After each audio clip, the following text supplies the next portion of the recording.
The Wagner mercenary leader Yevgeny Prigozhin remains under Russian investigation for his mutiny, despite the Kremlin saying criminal charges had been dropped, state media report. Prigozhin said on Monday his group's aim had been to avoid the destruction of Wagner, in his first message since Saturday's rebellion. Wagner occupied Rostov-on-Don in the south, then advanced towards Moscow. But hours later they turned back and charges were dropped, the Kremlin said. Many felt the apparent deal not to prosecute him showed weakness from President Vladimir Putin, who had earlier denounced Wagner's treason in a televised address. Instead, Prigozhin was offered exile in neighboring Belarus, the Kremlin said, following mediation by Belarus leader Alexander Lukashenko. The Kremlin tried to project an image of business as usual on Monday. Defense Minister Sergei Shoigu was shown in a video, allegedly at a forward command post for the war on Ukraine. It is not clear exactly when that was filmed.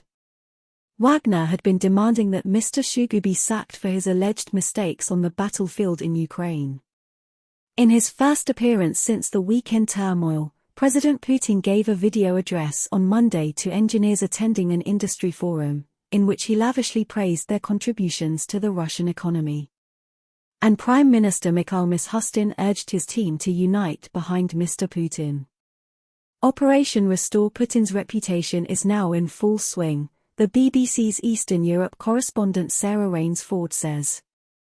In an 11-minute audio message on Telegram on Monday, Prigozhin said he did not target President Putin and had no desire to overthrow the regime when he declared his troops would march on Moscow last Friday.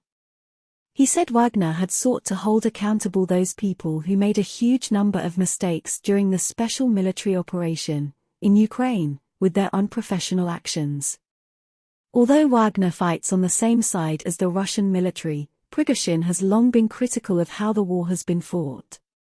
He said the group marched to stop Wagner being disbanded and incorporated into Russia's defense ministry, and that he ordered his troops to turn back to avoid spilling the blood of Russian soldiers. The mercenary boss did not reveal his location during the message, but did say Mr. Lukashenko had offered Wagner a way to maintain its independence. It was the first time Prigozhin had spoken since agreeing to abort his mutiny attempt late on Saturday. Latest updates on Russia and Wagner. Instability ratchets up pressure on Russian president. 24 hours of mayhem in Russia. The bitter personal rivalries that led to a day of rebellion.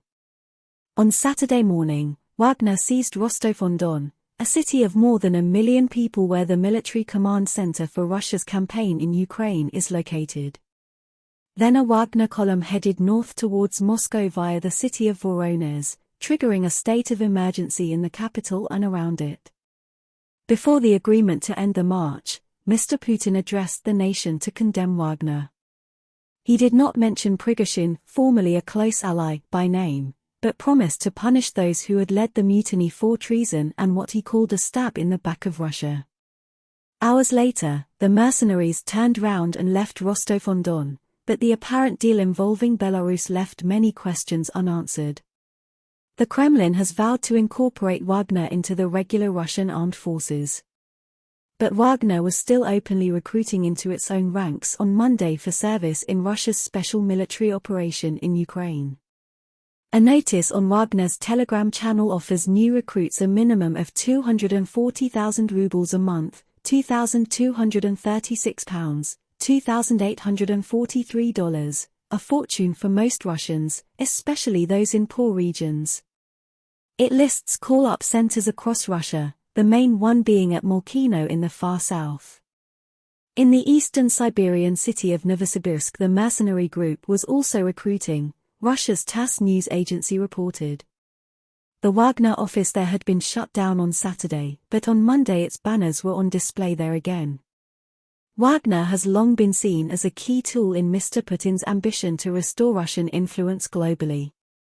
Amid continuing confusion about Wagner's status, Foreign Minister Sergei Lavrov said on Monday that the group would continue its military role in Mali and the Central African Republic, CAR. Wagner fighters have a reputation for brutality in Africa and have played a key role in Syria supporting President Bashar al-Assad's forces. In Ukraine, months of bitter fighting in the devastated city of Bakhmut is believed to have cost thousands of Wagner men's lives. In an expletive-laden video ahead of the Wagner mutiny, Prigozhin accused the defense ministry of depriving his men of the arms they needed. Bakhmut remains the only Russian military gain of any note in more than 6 months of heavy fighting. And Ukraine says its forces have pushed the Russians back around Bakhmut in recent days.